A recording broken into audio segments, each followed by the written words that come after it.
Hey everybody, Brian Bauman, and the sun is out. It was just a week ago and this was all covered in snow. It feels so good to be outside without a coat.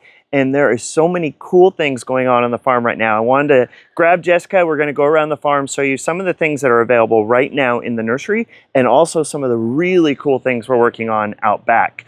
Last year was the first year that we carried these dwarf peaches. There's several different varieties of them. They're great because they work great in a patio pot. So you can put them on your back porch or patio if you don't have room to put big fruit trees. They'll stay very compact. The thing that I really love about them is they're just about ready to bloom in the next couple weeks. And when they bloom, they will put on an amazing show. We'll have Jessica throw up a picture of them because they're absolutely beautiful. They're not cheap. They're about like $100 when you get them in a container. This year we got them in bare root, and we have them in our, grab one of these guys out of here. So I mean, they're still decent size. The nice thing about them being bare root is they're literally half the price. They're only $49.99. You can see there's tons of buds, and when these bloom, they are just absolutely covered in blossoms. They produce tons of little peaches on them that are delicious and wonderful.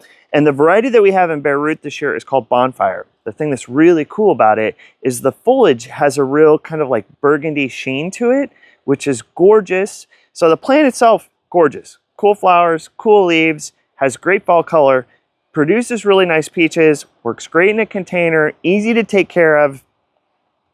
This one might be coming home with me. We are back out in the production greenhouses, and this place is hopping. There's stuff going on all over the place. We're at the next stage of our shade hanging basket combinations. Last week we kind of showed you some of the ones that we were putting together, and now we literally have thousands and thousands of shade hanging baskets coming together. And I wanted to show you a couple. So this is a new combination for me this year. This is a really cool fuchsia that's called Eruption. To me, it's almost like a trailing Gardenmeister fuchsia. Then we have an Icona begonia that's called Lemon Berry. You can kind of see the berry color on the outside and then the lemon on the inside. We have a nice kind of pinky purple impatient with some trailing coleus. All of this is going to make this big, beautiful mixed ball of color. I can't wait to see how these turn out. You can see we kind of have them all pot tight in here again. We're gonna grow them out, get them going, and as soon as they start stretching out, then we start spacing them around like the ones we have up above. But here comes the fun part, and here's where I could use some of your help. I have little kind of bits and pieces left of all the different things we use to do our shade containers. And it's a great opportunity to kind of play and put together some different combos, ones that I didn't kind of pre-plan ahead of time. So I'm gonna run around, I'm gonna grab some of these plants, and then we're gonna kind of play around and put them together. So I kind of pulled some things together on things that we have. I mean, there's little bits and pieces, but I pulled things that I think we have enough of to kind of play with. And there's a couple things that are really cool in here. This is a fairly new begonia. Check out the flowers on that. Isn't that gorgeous? This particular one is called Balconia Rose. And it wasn't initially in my program, but I needed more pink begonias because some weren't available, and I grabbed too many. So I've got extras of this growing. It's gonna be kind of more moundy, and I worry sometimes about the center being filled. So a lot of times I'll grab a coleus. This one is Strawberry Drop from Proven Winners. You can see how it has kind of that strawberry colored center to it. And I think that I really like the strawberry color and the coleus with the pink blossom. So if I put that in the center, my begonia kind of coming down over the side, I'll put another begonia over here, and then maybe something trailing to go with it. There's always this blue Turina, which is such a beautiful kind of nice trailer. You can see how it just wants to trail over the side. I could put that right with it going off the side and do a basket just like that, which I think would be really pretty. Or, I want to show you this. I had Jessica take a few photos. This is a brand new Tradescantia.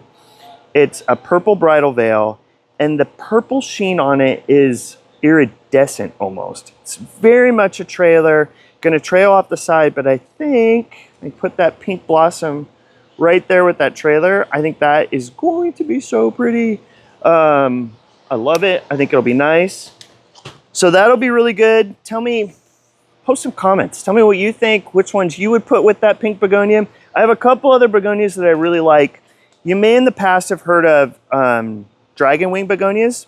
This is a baby wing begonia. Dragon wing begonias sometimes I find get really big and kind of out of control sometimes in a mixed container. Baby wings are more compact, and this baby wing white I love to do with the little Silver Falls dichondra. White and silver I think is so pretty, brightens up any shade area. But I think maybe putting a little bit of color with it would also be nice. White's so good to come up with different things. This is another Proven Winners. This is double Rocapoco Impatient Wisteria. And I love that purple, and I think purple and white is such a great combo. And then I think if we paired it with this Nanook Tradescantia, you can see how you kind of have the purple and white in with it as well. When I'm making a combination, I like to have the two colors play really nice together and maybe only work with two colors in a combo and just work with different textures and flowers within that two color scheme. Sometimes when you start putting a lot of other colors together, it gets a little busy. This is a little impatient called Lipstick. I think it's pretty. I mean, I think those three colors work, but to me, that's a little too busy. I also don't always like to mix like two impatiens. I'd rather do impatiens begonia and another coleus maybe. This is chocolate drop coleus from Proven Winners. I think you could put those three together and it would be nice. What else do we have over here? This is the baby wing, which is great. This is another begonia. These are more of like a fibrous seed begonia. It's a variety that came out from Ball Seed. These are called hulas. And I have some hula pink and hula red left. This is hula pink. You can see the hula red, kind of see the difference on the two colors. Both are pretty, both are a little different. I think this pink with, actually this is a violet shades, which impatient, which I think is really pretty. I think it also works with this lipstick impatient. I also think it would work well with this wisteria impatient. So we got begonias, impatiens, add a little coleus. This is another Tradescantia. This one's called Sauna. Another really pretty trailing variety. Maybe not enough contrast here for me. You can tell that this begonia likes to go upright. So there's a lot of different options here. I'll wait until Jessica posts the videos and I get a few comments. We'll put some together and then I'll give you an update as they go so you can see which ones are doing well and which ones you like. But we just planted up in a greenhouse out back, something brand new for this year. So I wanted to give you kind of a sneak peek at what's going on. I'm so excited. Okay, these are my brand new trailing hydrangea hanging baskets. Proven Winners came out with a hydrangea a couple years ago called Fairy Trail Bride. Beautiful hydrangea that kind of spills over the side. Last year I did up like 2 trial baskets to see if people would like it. They were gone instantly. So this year I planted up a whole bunch of them and I have a couple different combos. A couple things I want to show you though. Okay, so we chose to go with a more decorative hanging pot. Because I think you're going to see the pot a little bit more. This is a picture of the planter all put together. You can see these are some blossoms kind of left over from last fall, really. And you can see all the new growths just starting to come up. There's a beautiful picture of the hydrangea all ready to go. I'll have Jessica throw up a photo of it. This planting I got probably midsummer. I've been growing it for a couple months. It's going to be fairly big. I did this hanging basket with just the hydrangea in it, and I have some of these ready to go. I also, if you notice, I put a wire hanger on there. A lot of times with these baskets, these fancier kind of plastic baskets, they'll have a plastic hanger. And what I find during the summertime when it gets really warm, that and like the basket kind of swings back and forth, it'll rotate and then they'll fall. The metal, while it's not maybe as attractive, is going to hold up much better. And once this gets full, you'll never see it. So I have this hydrangea all by itself. I have a second planting here. Now you can see this one, the hydrangea is a little bit smaller. I got these in towards the fall because I think it's going to be so cool. I was so excited I wanted to get more. The hydrangeas didn't get as big. So I put them in the center and then I have some of this Silver Falls dichondra coming around the side. So you're going to have this white hydrangea cascading over the top. You're going to have this Silver Falls dichondra coming with it. So it's going to be kind of a mixed hydrangea container.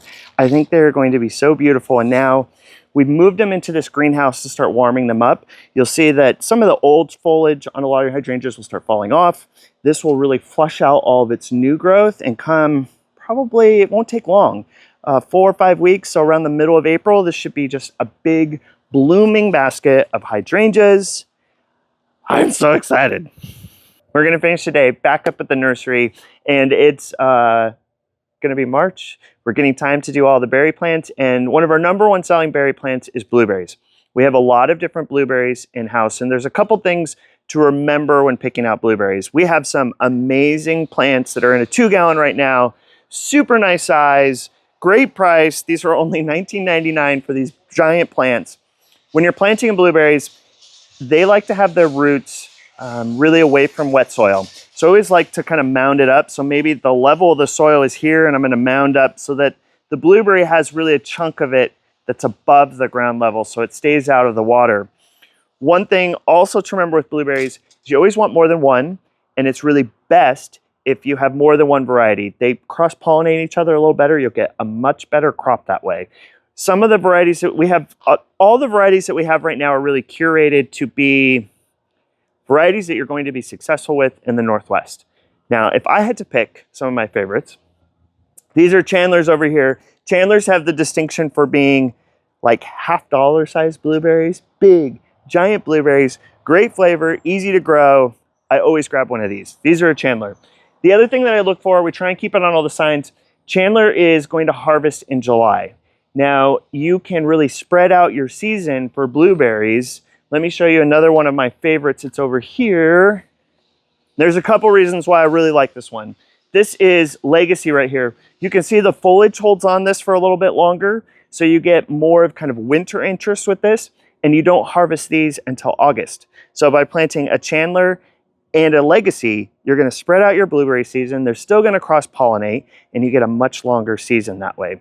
People often ask me about they're acid-loving plants. They like an acid fertilizer. But when you are planting a new planting, I always start with the Spoma's Biotone. And it's about 1 cup of this per 2-gallon plant. And there's enough here, there's about 12 cups per bag. This would do 12 different blueberry plants. And this is really going to activate those roots, get it into the ground, and get it started quicker. You want to start with this. Once you have established plants, then you want to switch over to the Soil Acidifier for their acid loving. This is great. It says blue for hydrangeas on the front, but there's actually some really great instructions on the back for blueberries. Kind of depends on the size of your blueberry, on how much to fertilize with each year, but this is what you want to do. Right now at the farm, there's tons of things going on. We're just getting ready, actually March 15th, we're going to be doing a magnolia class. So if you're interested in magnolias, stay tuned, sign up for our YouTube channel because we'll have tons of information coming up on that. You can come out to the farm and join the class, and I bet you we're gonna have a YouTube video coming soon just on magnolias, for berries, for bare root fruit trees, all kinds of stuff. Come on out to the farm, we're gonna see you soon.